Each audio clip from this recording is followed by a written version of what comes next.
Let me introduce myself. I am Dr. Josie Augustine, family physician attached to Karuna Hospital. I welcome you all on the behalf of the entire Karuna Hospital to this health talk on hepatitis on the occasion of World Hepatitis Day. Let us start our program with God's grace. So, I call upon on the stage Mrs. Josephine Rodriguez to sing our hymn to praise the Lord.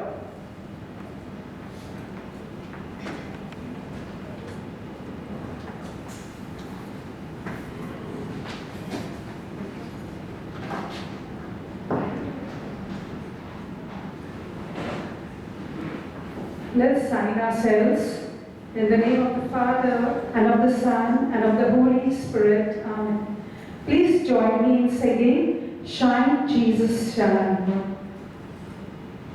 Lord, the light of your love is shining in the midst of the darkness, shining. Jesus, light of the world, shine upon us, set us free by the truth you now bring us.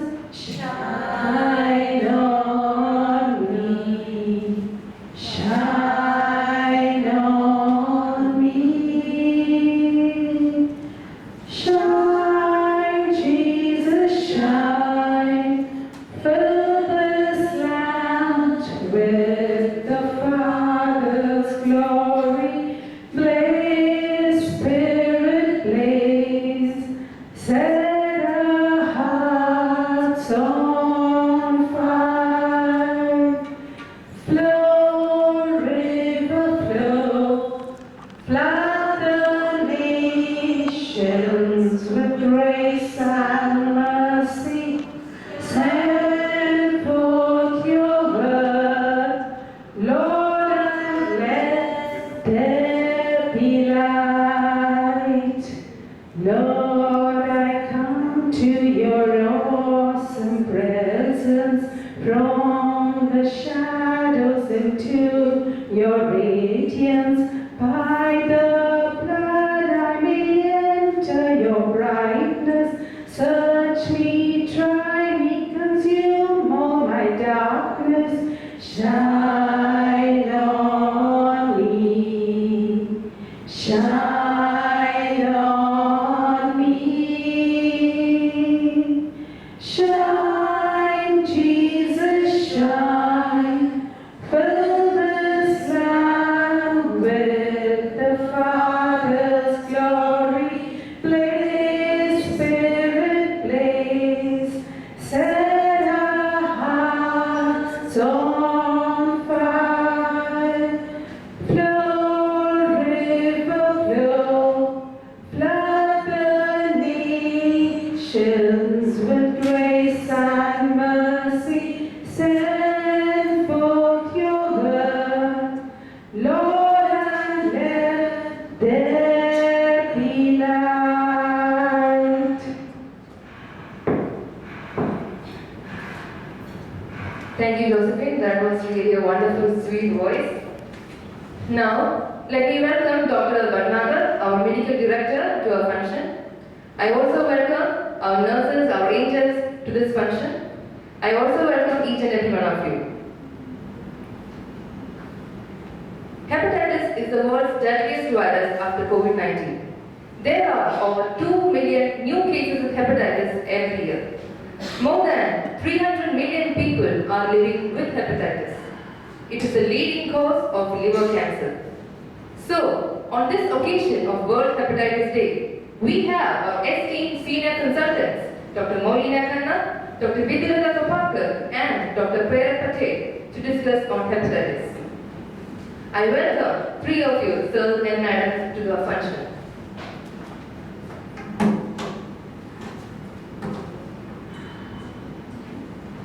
The topics for discussion are Understanding Hepatitis, Types and Transmission by Dr. Moulina Khanna, Prevention and Vaccination, Dr. Vidilata Kapakar, and Liver Transplantation by Dr. Prerna Patel.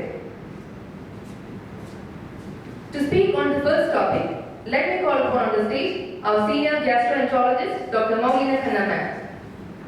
Dr. Moulina Shivanna is a senior gastroenterologist attached to Karuna Hospital since more than 30 years.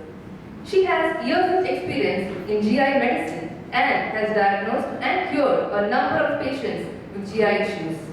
She has completed her MD medicine and her DRMD in gastroenterology from KEM Hospital, Mumbai.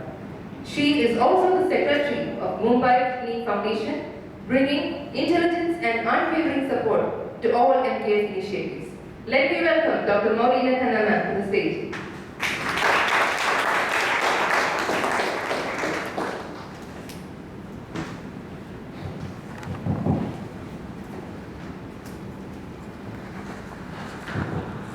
Good morning, everybody. Good morning. So, first, before I start, I just wanted to ask, is English okay with everybody, or do you want to do Hindi or a mixture of Hindi and English? English is fine? Yeah. With everyone? Okay. Okay, so July 28th was World Hepatitis Day. And that is the reason why we are celebrating this day. Now, why do we celebrate these days like World Hepatitis Day, World Diabetes Day, World Tuberculosis Day? Basically to bring awareness to the disease. And what is the importance of the awareness? Especially for hepatitis, many of the diseases are preventable. Just now Dr. Joshi has mentioned the huge problem that we have, the number of 300 million people suffering from hepatitis. But it is a preventable disease. So all of us can together help and prevent the disease. Awareness is important because unfortunately hepatitis very often has no symptoms. And because there are no symptoms, you get to know about it when the symptoms come up, when it is already too late and the patient has already developed liver failure, cirrhosis, and sometimes it can even lead to cancer. So awareness is important so that the patient as well as the doctor can get their patients tested early, so that if we pick it up at an early stage, we can prevent liver failure and cancer. And that is the reason why we are talking about hepatitis today. So what is hepatitis? Hepatitis is basically swelling on the liver, swelling or inflammation on the liver. And it can be there because of multiple causes. One of the most important causes is viral hepatitis. In fact, the World Hepatitis Day is for viral hepatitis. And the number of cases of liver failure as well as cancer are maximum due to viral hepatitis. The other causes are alcoholic hepatitis. Then another leading cause, which is an upcoming cause, is what we call as fatty liver or metabolism associated steatohepatitis. So fatty liver unfortunately is on the rise because it is one of the lifestyle diseases. And as we know, our lifestyle is fast changing, the urban lifestyle with a lot of fast food, sedentary lifestyle, no exercise. So all this has caused an increase in fatty liver and has caused problems due to this, leading to cirrhosis and even cancer. Then there are other causes of hepatitis which could be like autoimmune hepatitis, drug induced. We will not go into that much. So let us talk about viral hepatitis. So viral hepatitis is basically caused by 5 viruses. And it's very simple to remember, they're named as A, B, C, D and E. No brainer. So amongst this, A and E viruses are what we call as food and waterborne viruses. And other viruses B, C and D are blood and blood tissue-borne viruses. So when we're talking about A and E, they are, how do you get them? You get them through either food, which is contaminated food, or water. And most of the patients with A and E hepatitis come with what we call as acute hepatitis. Acute hepatitis means hepatitis which comes in and stays in for a few days or a few weeks, and then it becomes normal completely. The virus completely goes out of your body. And normally in both A and E, you will not get a second infection. So the other viruses, B, C and D viruses, are B can be both acute C is also acute and chronic, and both D is acute and chronic. But C is more often chronic, while B is more often acute, but chronicity rates are also high. So you have a huge number of patients which have chronic hepatitis B. In fact, that is the commonest cause of liver failure and liver cancer, hepatitis B. So when you talk about chronic hepatitis, again, the same problem that many patients will have chronic hepatitis, but they will have no symptoms. No symptoms until their liver is damaged more than 50-60%. And by that time, it has become too late. The liver is damaged so much that nothing can reverse it except for a liver transplant. And also, these patients may go into liver cancer. So, how are B, C and D transmitted? So, hepatitis B is transmitted via blood transfusion. So, initially, whenever a patient would get blood transfusion, there was a chance of getting hepatitis B. But now, of course, there is no such chance because it is mandated by the government that all blood transfusions have to be checked with hepatitis B virus. So most often you will not get hepatitis B with blood transfusion. Same with hepatitis C. You have to check it. Again, it is a bloodborne virus, but you will not get hepatitis C via blood transfusions because again it is mandated by the government that all blood banks need to check it. So what are the other ways you can get it? The other ways are through injections. Injections, that means if you are using needles and syringes which are reused. Of course, none of the doctors would do that, but this is a problem with drug addicts. So whenever drug addicts, they share the they share the needle and the syringe, so they can transmit the virus. So this is the way we can transmit. The another way by how we can be transmitted is through sexual transmission, through the sexual intercourse. And the third way is mother-to-child transmission. So that is the third way. So it is very important that all pregnant women should be tested for hepatitis B, because if we know in advance that this mother is hepatitis B positive, you can prevent the transmission to the child. So that these are the three ways in which hepatitis B is transmitted. Same with hepatitis D. Hepatitis C, mainly as I said, is through blood and the IV route, but sexual transmission and mother-to-child transmission are pretty rare in C. So this is about how they are transmitted. Now, what's the symptoms that you would get? The most important part is that most often there are no symptoms. And that is why it is important that when you do your medical checkups routinely, you should check for liver function tests and you should check for hepatitis B and hepatitis C whenever you are doing that, so that you know if at all it is present. Especially if there is a hepatitis B person in the family, it should be checked. All the other family members should check whether they are also positive. So, what are the symptoms that you would get once you have chronic hepatitis? So, the symptoms could be, for acute hepatitis, let me first talk about that. Acute hepatitis, which I mentioned, was A and E. The symptoms are generally fever, nausea, vomiting, anorexia, that means not feeling like eating at all, and jaundice. In fact, when a layman talks about jaundice, they generally talk about hepatitis A or E. So jaundice actually is not a disease, it's a symptom of a disease. The disease is hepatitis. But hepatitis is one of the common causes of jaundice, and that is why the layman will say that whenever a patient has hepatitis, that this person has jaundice. So that is one of the symptoms. Then other symptoms could be itching.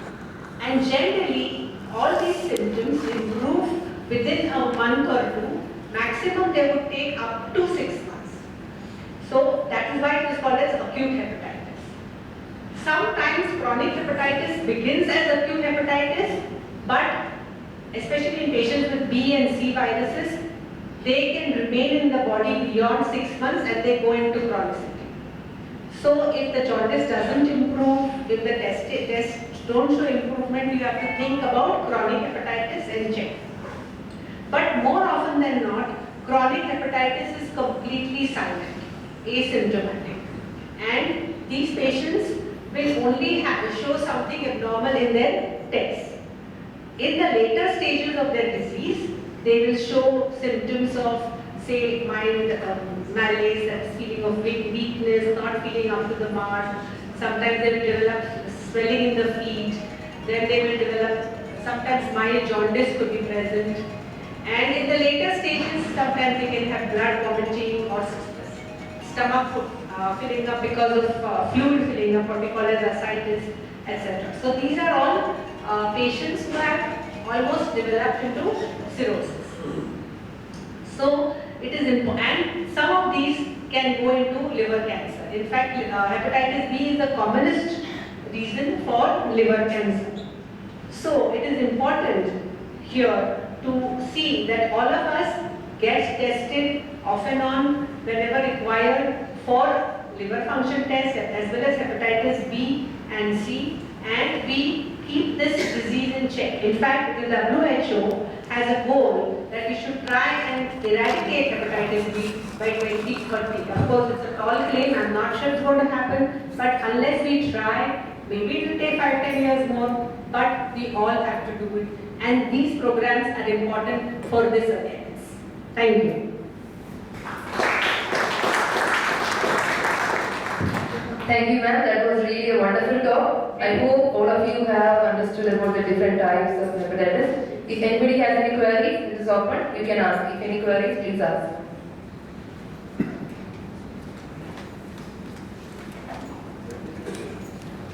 Madam, when you say hepatitis screening, what does it involve? Is it a blood test or something? It is a blood test. Completely out of blood It's a blood test. test. And the sound, ultrasound?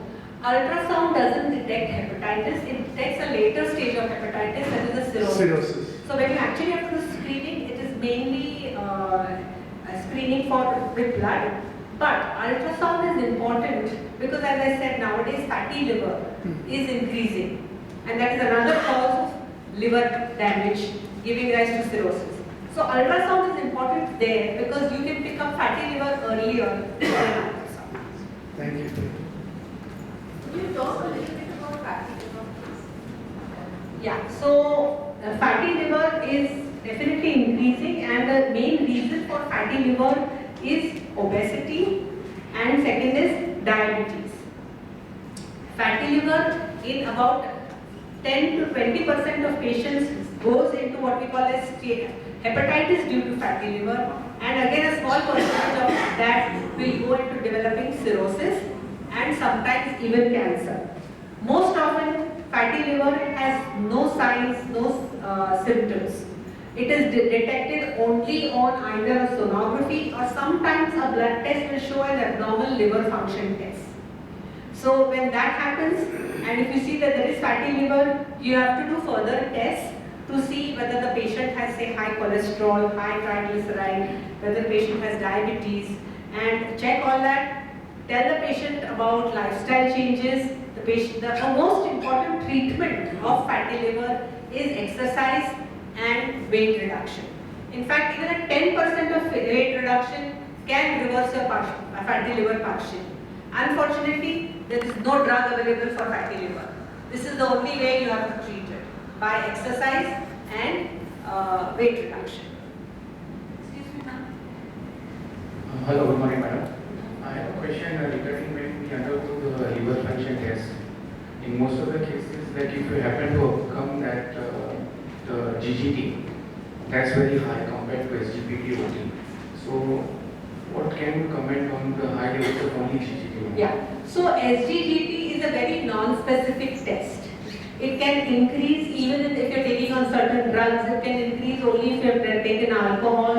And so it is important that your SGOT, SGPT is high if you have to diagnose liver disease and not just SGGT. What you probably need to do is, if you are on any drugs, stop the drugs, alcohol, stop the alcohol and recheck it. Mostly it would come to normal. So SGGT is not a test for liver disease. SGOT and SGPT are the tests for liver disease. Thank you.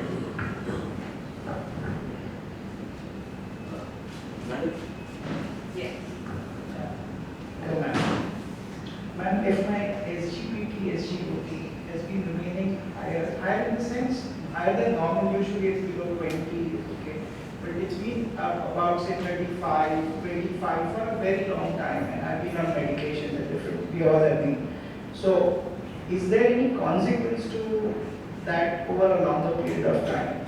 So if your SGOT, SGPT is above the normal range, then you need to investigate why it is above the normal range. Commonest cause actually is fatty liver. Correct. And then actually you have to check for hepatitis B, C, etc. But if it is just increased from 20 to 30, 35, 35, but within the normal range, you just need to watch on it that it is not going above the normal, check your sonography once, and that should be it. Yeah. So fatty liver along with a little increase is the cause. Like if you have fatty liver Yeah, on the sonography, Yeah. then yes, you have to treat that. You have to bring down your weight, you have to do regular exercise, that is absolutely a Stage 2. yeah, then you have to definitely treat. Good morning, doctor. Good morning. Post care of the hepatitis B patients, how to take care of them once they are discharged from the house? Like isolation and all that, how to do Are you it? talking about chronic hepatitis or acute hepatitis? Chronic both? For chronic hepatitis, actually she is going to talk a little. Are you going to cover all this? Yes. You are. So she is going to talk on prevention and how to do it. So I don't want to repeat what she is going to say. Thank you. Okay. Yeah. The role of diet in fatty liver. Diet is extremely important for fatty liver because when you have to do weight reduction, people feel, yes, I am doing exercise, why is my weight not going down? But actually it's a diet which will bring down your weight. So diet is extremely important from that point of view. Unless your diet, you go on a negative balanced diet, your weight will not decrease. So negative balanced diet means first of all the number of, if you have to decrease your weight, you have to go 500 minus calories. So you have to calculate and do that. You have to go to a dietitian and do that. Then of course the routine other things, if your cholesterol, triglycerides, etc. are high, which they are in many patients of fatty liver, you have to cut down on all fats, which includes oils, ghee, butter, etc. Thank you. Now, can you speak a little on cirrhosis? Okay, so cirrhosis basically is a disease which is like an end-stage disease because of a lot of causes of liver diseases, including chronic hepatitis due to viruses. It could be a fatty liver giving rise to cirrhosis. It could be alcoholic cirrhosis, alcoholic hepatitis giving rise to cirrhosis. And cirrhosis, if it's detected early enough, you can do something to arrest its progression. And there are only a few cases of causes of cirrhosis which can be reversed. One is hepatitis B, the other is autoimmune hepatitis. The others are most often not reversible. So you have to just keep everything in check. If you have a non-alcoholic fatty liver disease, then your weight and exercise, all that has to be kept in check. Then there are various complications. What you do is basically it's treated symptomatically. Cirrhosis are treated symptomatically if they have swelling in the feet or if they have blood vomiting, etc. So those symptoms are treated. And if the cirrhosis is advanced further, then you may have to post the patient for a liver transplant. Any more queries for anyone? So I hope all queries are answered. So now let me welcome Dr. Karuna sir to present Dr. Maureen Khanna, a memento as our token of appreciation.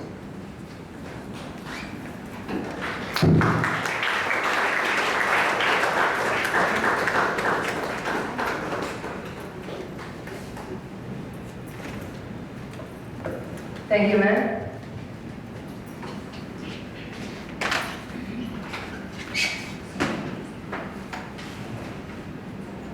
Next, let me call upon Dr. Vidulata Koparkar to speak on our next topic, Dr. Vidyalata Gopalkar is one of Mumbai's few formally trained and national board certified infectious disease specialists. She has over a decade of experience in the field of internal medicine and infectious diseases. She has completed her super specialization in infectious diseases from PD Hinduja Hospital, Mumbai. Additionally, she holds a specialized diploma in tropical medicine from CMC Vellore. Let me welcome Dr. Vidyalata Gopalkar to the dais.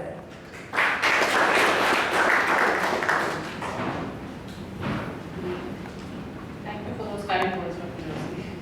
So your madam has already enlightened us upon how the hepatitis, various types of hepatitis virus spreads actually, and knowing that how the transmission occurs, that is the key to understand how we can prevent it.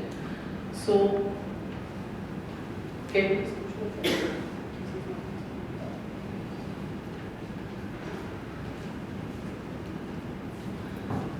I think we've already heard this, that about 304 million people or more than that are living with chronic hepatitis B and C in 2022. In India, the number is around 40 million.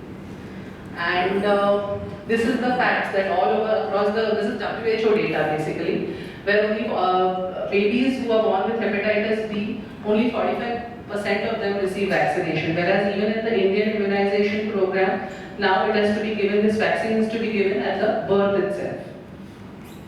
And almost 1.3 million people die because of this disease. So, this is across the globe, what we heard.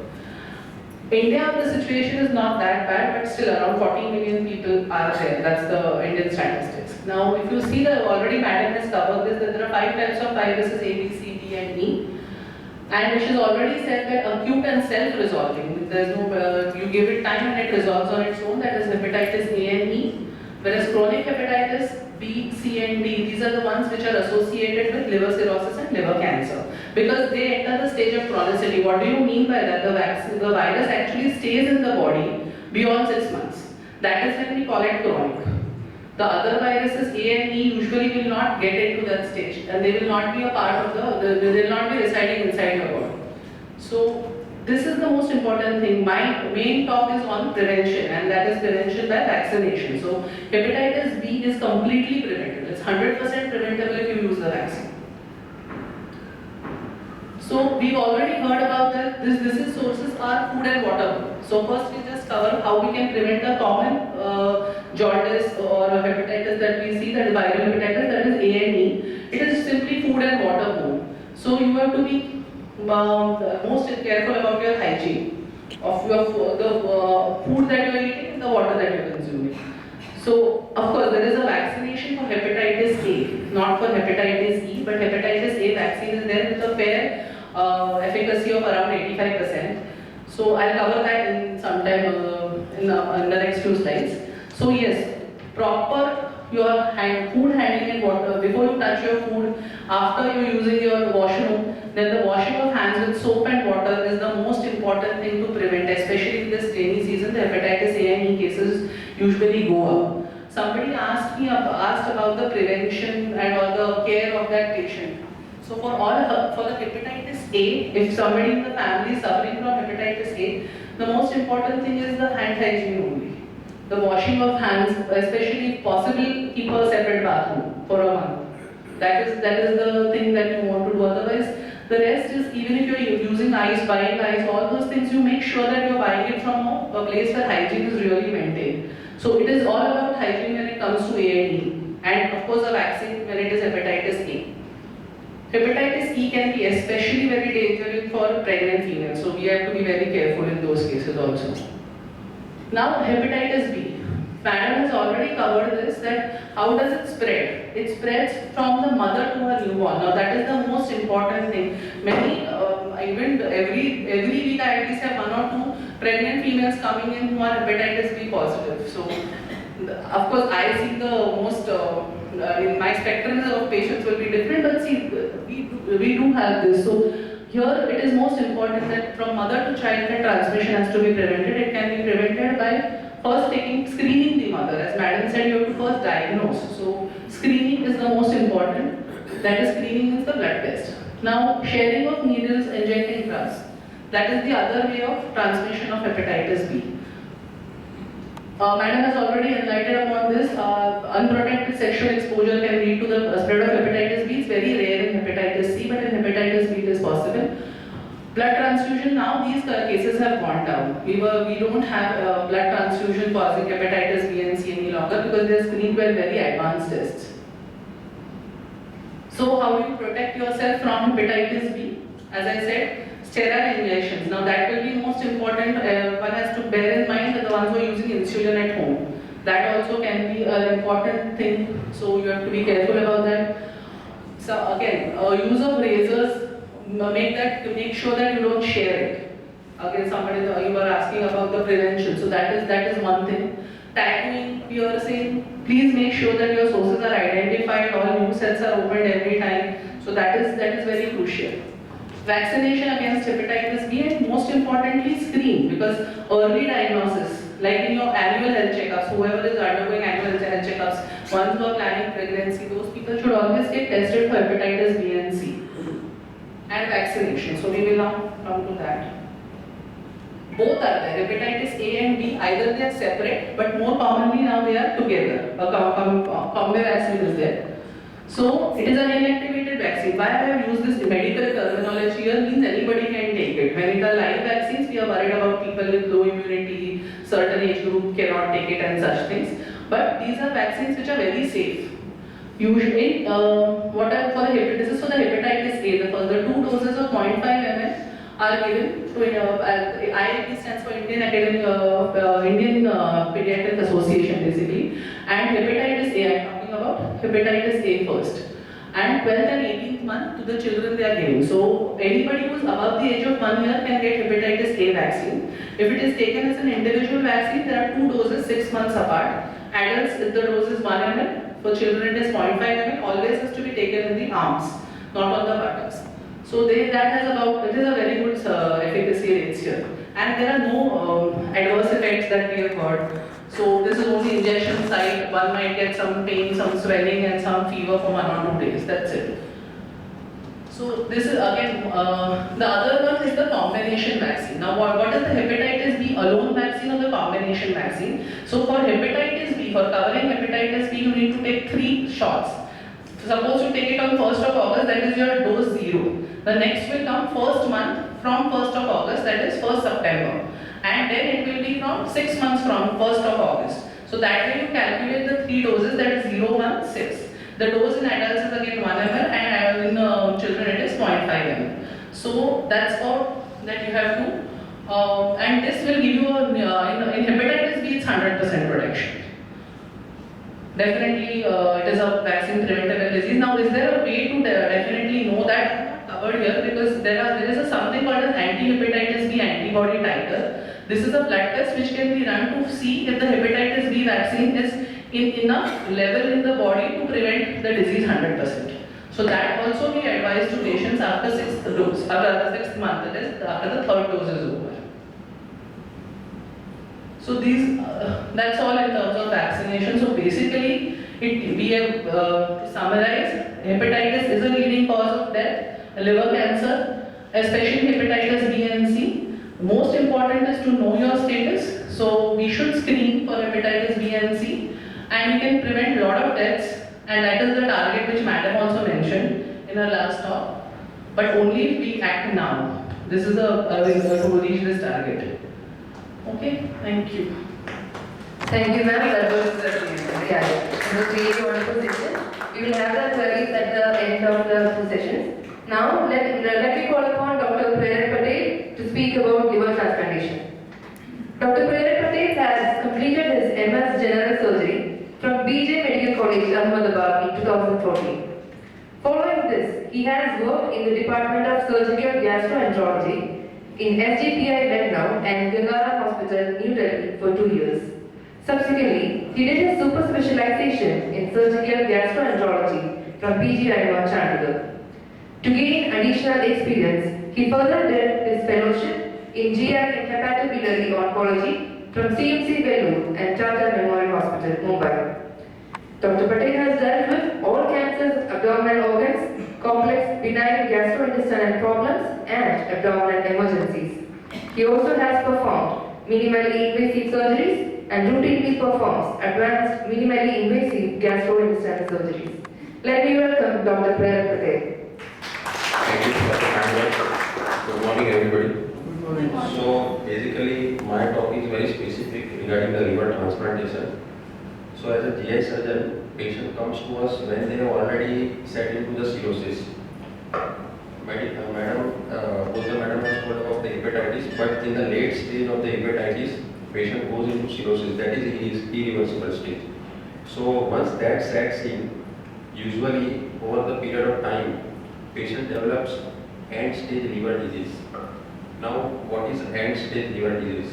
So, main symptoms of the end-stage liver disease is patient having ascites, water in his stomach, jaundice, renal impairment, sarcopenia, peripheral muscle loss, and generalized weakness. At this stage, liver transplantation is the ultimate and the last option for the patient. And luckily, it is having very good result. And after that, patient can continue normal life with good quality of life. Even patient can resume his or her duties after liver transplantation.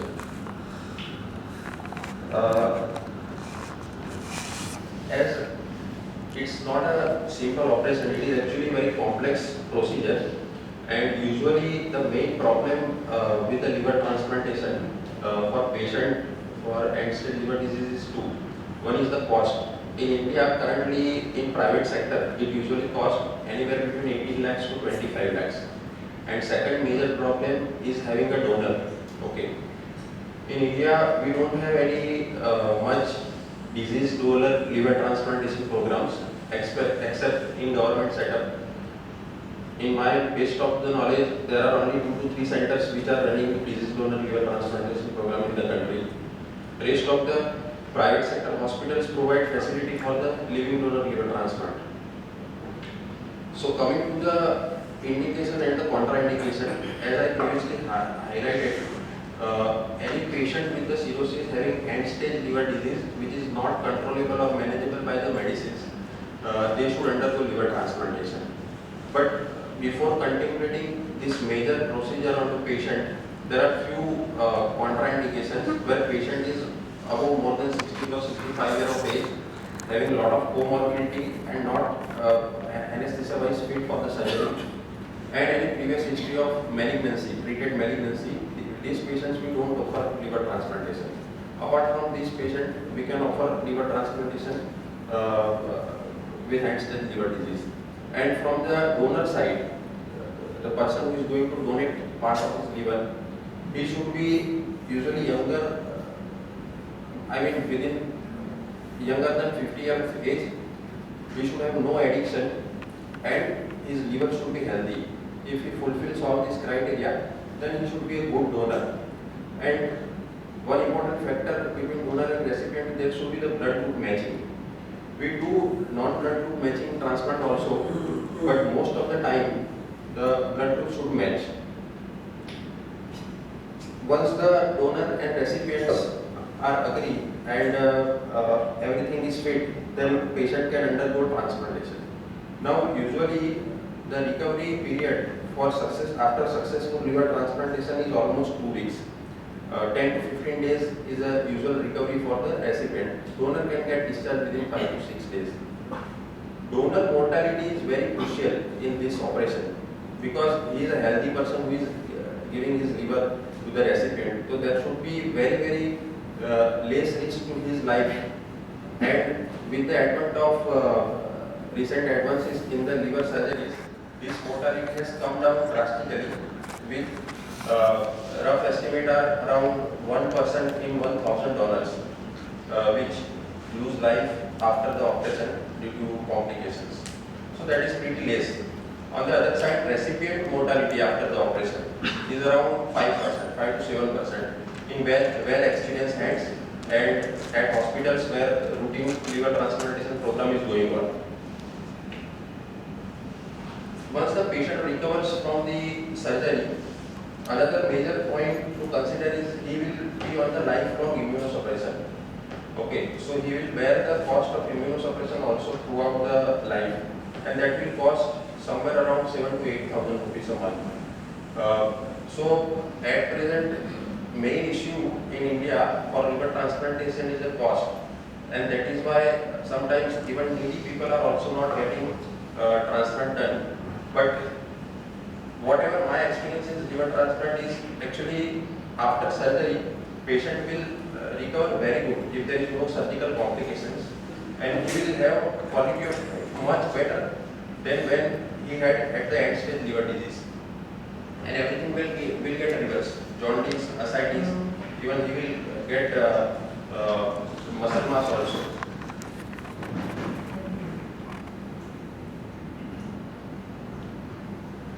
And just few words regarding the indication. In transplant, most of the patients who come to us are usually in India alcoholic hepatitis, end-stage liver disease after chronic alcohol consumption, and hepatitis B and C. But nowadays, a lot of fatty liver patient who goes into next non-alcoholic steatohepatitis, they also develop liver failure in the later part of the life. So they are also a new indication for liver transplantation. I will quickly touch upon the hepatocellular carcinoma also. All the hepatitis, whatever the cause, is a risk factor for liver cancer, that is hepatocellular carcinoma. And because there are increased incidence of the fatty liver, this HCC incidence is also increasing. And alcohol, hepatitis B virus, hepatitis C virus, and NASH all are high risk factor for the hepatocellular carcinoma.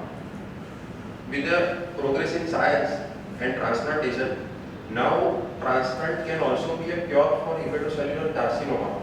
Initially indications were very selective, but now even multicentric, where the HCC, both the lobes of liver and selective vascular invasion also, we can provide selectively liver transplantation to all the patient. If there is only single HCC up to 6 cm, he can definitely be get cured.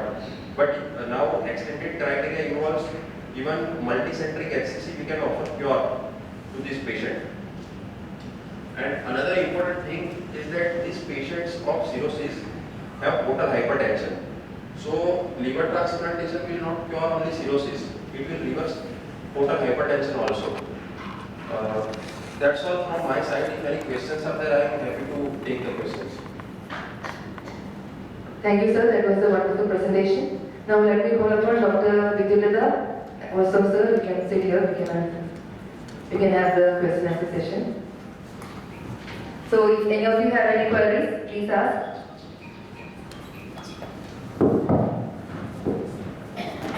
Thank you, Drs. Patel and Vidyalata, for the nice information.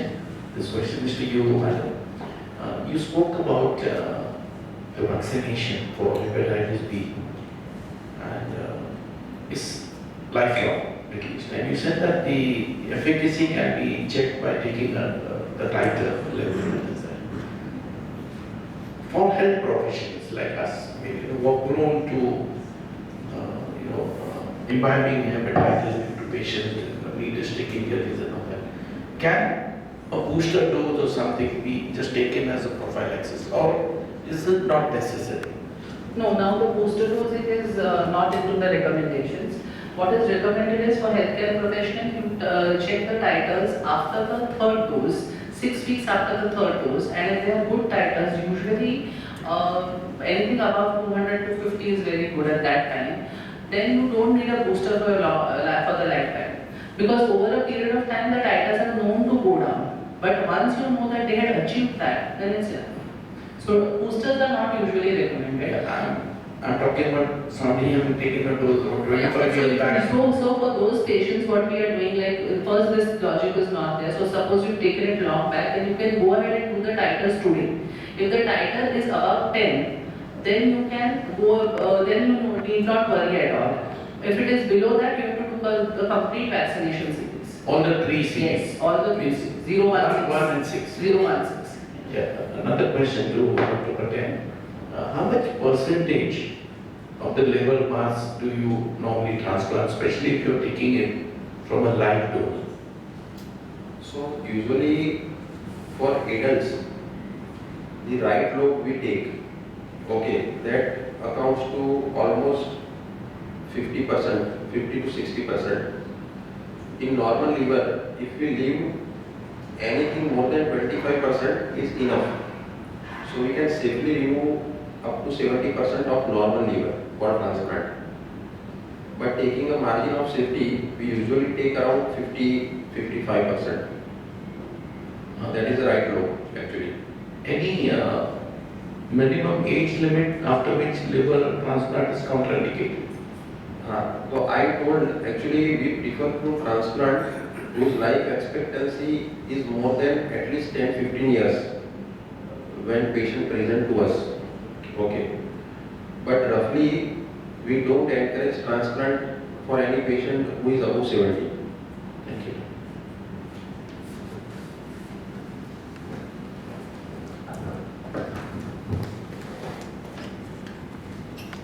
Yeah, Dr. Patel, I want to ask you, do you do the histocompatibility antigen also for this, or just blood marking is enough? Actually, compatibility should be done. Should be done. Yes.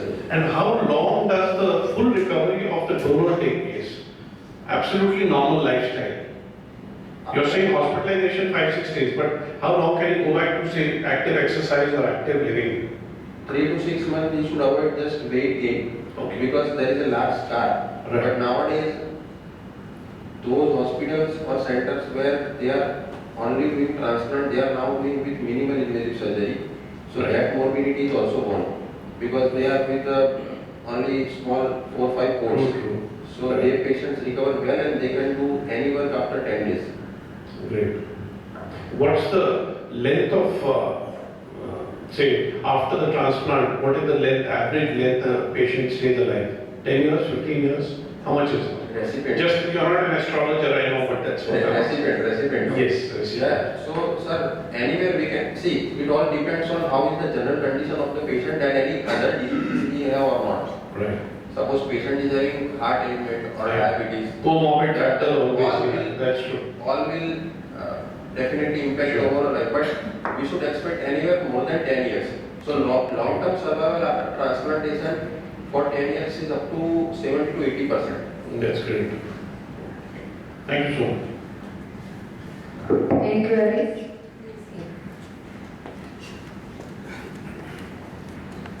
Doctor, other than the A and C, which you said is food and drink. A and E, sorry. A and E, which is food and drink to contract it. What about the other ones, and what is the percentage of an ordinary person like me contracting that? The hepatitis B and C. See, hepatitis B and C is actually not, is something which is, if you say it's a high risk profession, one is that high risk profession.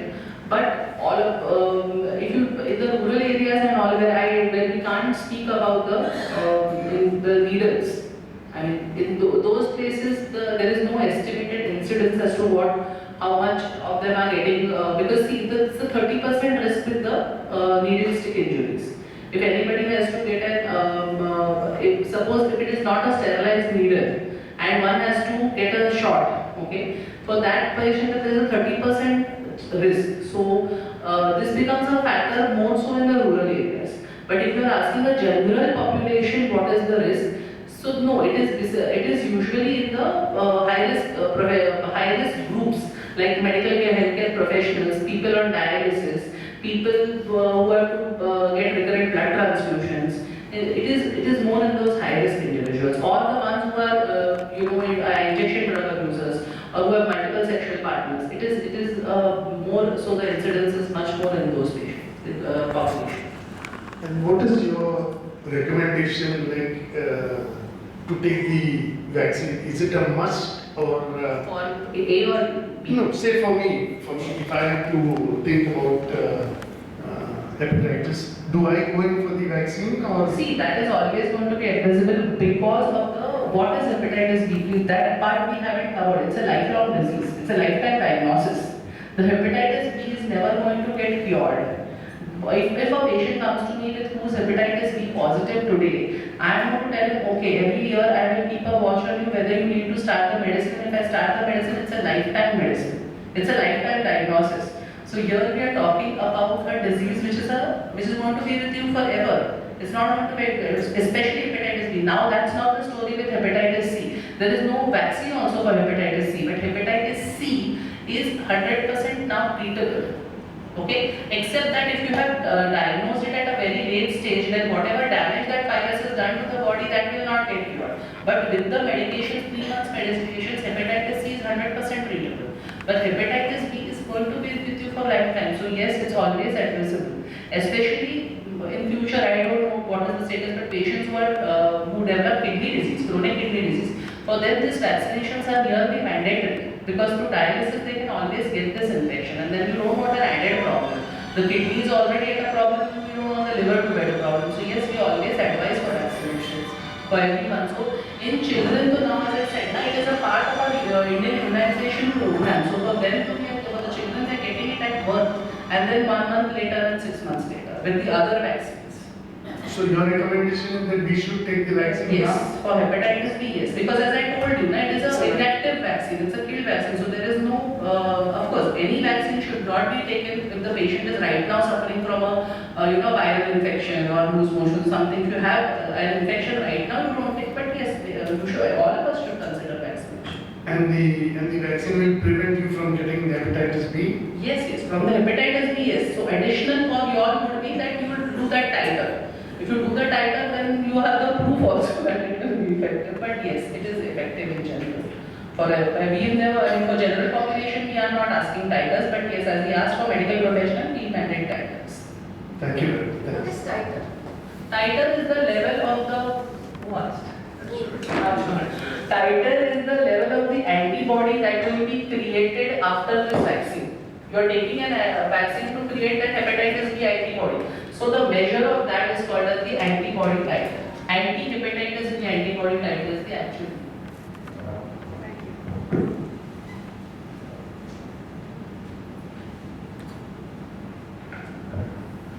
Good morning, doctor. Thank you so much. I have a small question where most of the medicines from hepatitis point we see prescribing UDHAP, UDHAP or UDL 150 or 300. So, like, is this really drug effective for all these fatty livers and all that? UDL and all that? See, usually medicines for, they will just help you partially, they are not treatment for the hepatitis virus for sure. They are not treatment for the hepatitis A or E virus. They are just to help your enzyme. So it's like, if you got fever, you took paracetamol, it's like that. It's not the cure for the infection or the cure for the fatty liver, it's not that. So you drug that land related, that is Bilish Spa 4 has come up. Has it really helping in all this fatty livers and all that? Sorry? This Bilish Spa 4 milligram, that is recently just Bilish Spa. I have never used it. You should have put this question to madam because she is the one who Most of the hepatitis. I restrict myself to the treatment of infections like hepatitis B and C. I don't think, do you take cases of fatty liver? Actually, I have not discussed. as madam told, there is actually no treatment for fatty liver. Yeah. So these are all just liver protective measures. Okay, but there is no definite benefit. US does mention this is the only drug which is normally given for. So madam made one single statement before she left that there is no treatment for fatty liver, it is just weight reduction and diet control, that's all. So basically, Okay, thank you so much. they are not, definitely not for cure. Any other queries?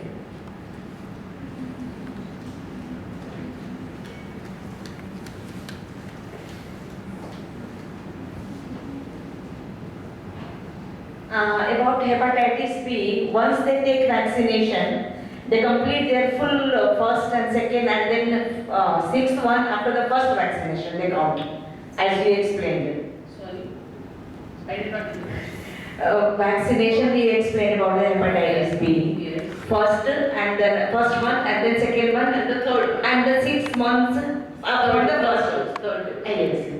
So I don't know. I heard like that one who is hepatitis B positive, then lifelong they remain positive. That's what I said. Is it like that? Yes, that's what I said. Once the chronicity is established, even hepatitis B starts as an acute infection. So when do you call it as chronic hepatitis B? When the hepatitis B antigen or the hepatitis B test keeps on coming positive more than 6 months.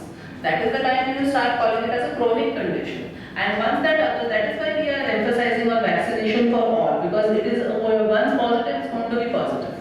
Okay. Hepatitis B. Okay. Then still we have to take care of like isolation and all if they are positive. Isolation, see, as I mentioned over there, the sharps, whatever sharp at home, those things are very minimal, like maybe your insulin needles or the shaving materials and all that. That is the care that you need for hepatitis B. The rest, it doesn't spread through food, water, it will not spread through sharing of utensils, sharing of clothes, nothing. It doesn't spread that way. Okay. And it can be blood-borne. So, suppose you have an open cut on your hand and one of your family members is positive. If you are helping that patient and you have an open cut, then that is a fear. So, what you have to do is that you wear a glove and help in such cases. So, that is the exposure to blood products of a positive patient can spread infection. So that will continue for lifelong? Yes. Okay, because some cases we have like that with those precautions will be like we have to do. Yeah. Okay, and one more thing is there. Some people have like my husband has a fatty liver. After retirement, we came to know after the investigations. So, is it alcohol and all? Is it advisable to take mild alcohol? When you already have a problem with the liver, you don't want an additional problem. So that that is always better to avoid any other problems to the liver. Like even for our hepatitis B and C patients now who are already positive, we always advise them to check for their weight, make sure that they don't consume alcohol and such things. So one who has fatty liver, the first symptom is weight reduction and a better lifestyle and avoidance of alcohol or any other products which can damage the liver. Okay, thank you, doctor.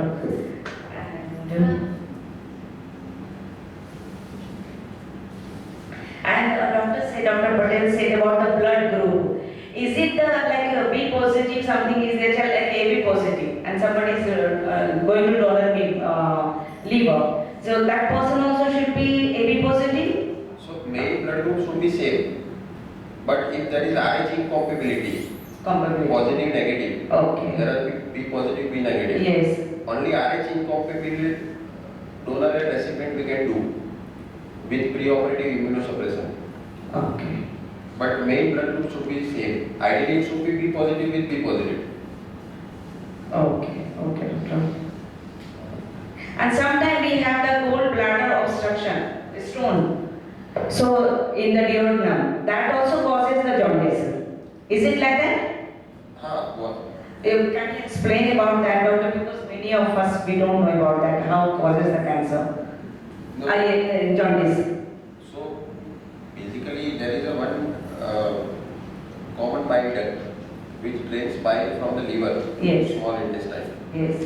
Any obstruction in that duct will give rise to jaundice because there is no flow of bile down.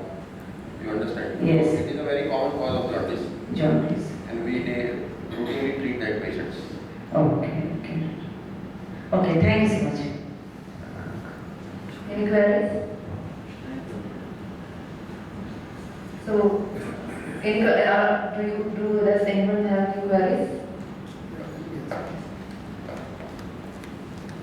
Doctor, what would you say if a person goes for regular annual checkups? What would you say to add it for this liver? There is something called liver function test also in that. Is that enough? You mean to say the liver function test, the annual health checkup only from the liver perspective? Yeah, from the liver perspective.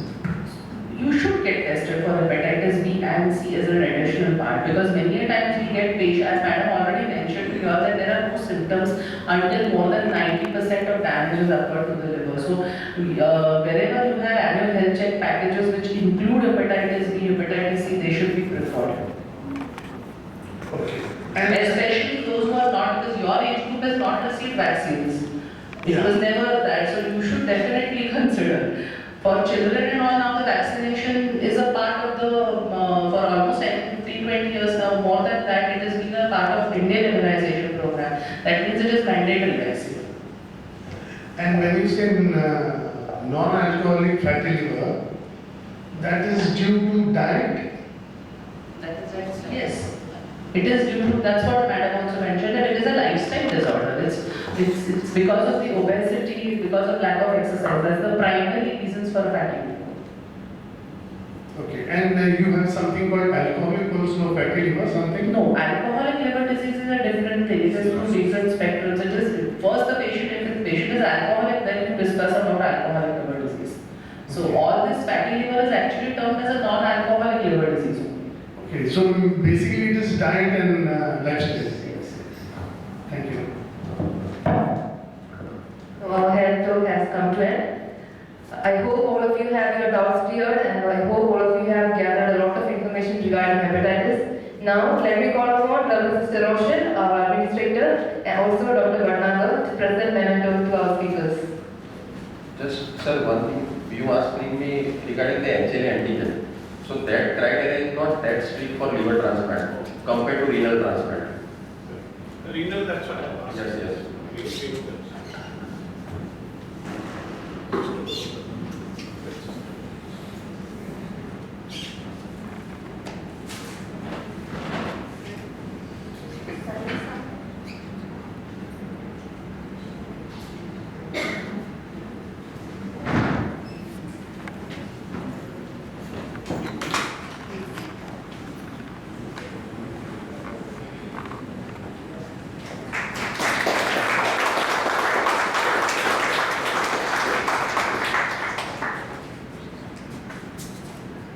Sister, who's the honors? I've already given one.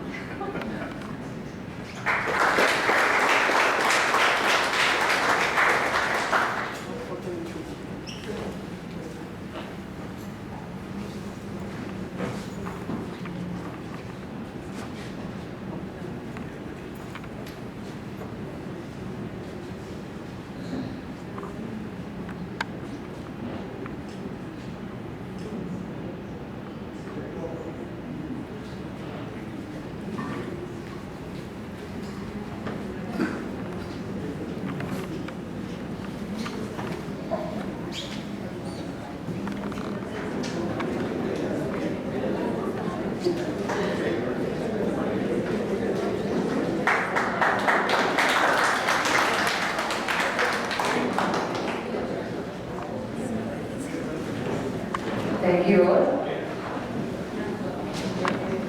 On this occasion, let me also remind you